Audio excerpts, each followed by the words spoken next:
রহস্যময় মানুষগুলো সত্যি বিপজ্জনক।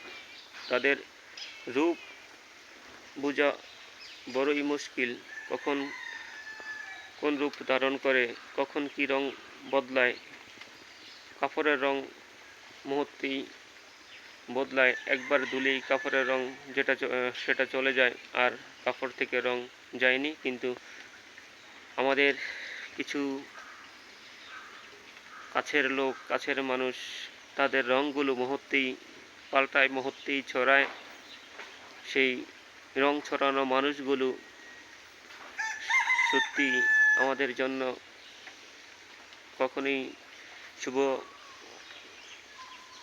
শুভকর নয়, শুভময় নয়। সেই রহস্যময় মানুষগুলো শুধুই আমাদেরকে ধোঁকা আর প্রতারণার শিকার তাদের কাছে থেকে হতে হয়। সেই রহস্যঘেরা মানুষগুলো আমাদের সমাজে রয়েছে, আমাদের কাছে রয়েছে। আমাদের বন্ধু বান্ধব সকলেই দেখবেন, একটু নিবিড়ভাবে চিন্তা করে দেখবেন, আসলেই কেউ কারো জন্য নয়, সবাই উন্মুক্তভাবে কেউ কারো জন্য চিন্তা না করে রহস্যময় জীবন, রহস্যের সাথেই মিশে একাকার হয়ে যায়। রহস্যঘেরা সেই মানুষগুলো থেকে সবাই বাঁচতে হলে বুঝতে হবে কারা রহস্যময়, কারা রহস্য করছে জীবন নিয়ে।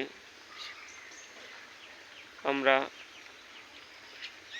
সেই রহস্যময় মানুষগুলো চলার পথে বাঁচতে হবে, বেঁচে শুনে সেই রহস্যময় মানুষগুলো থেকে দূরে থেকে জীবনকে সাজাতে হবে।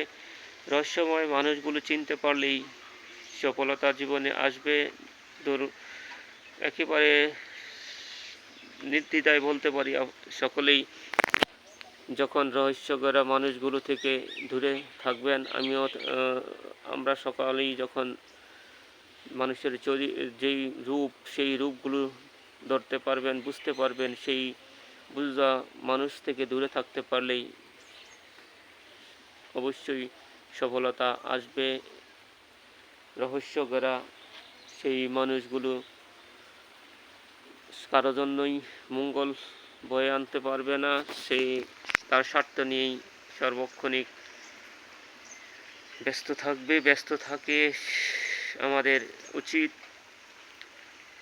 বের করতে হবে এই চলার পথে রহস্যঘেরা মানুষগুলোকে।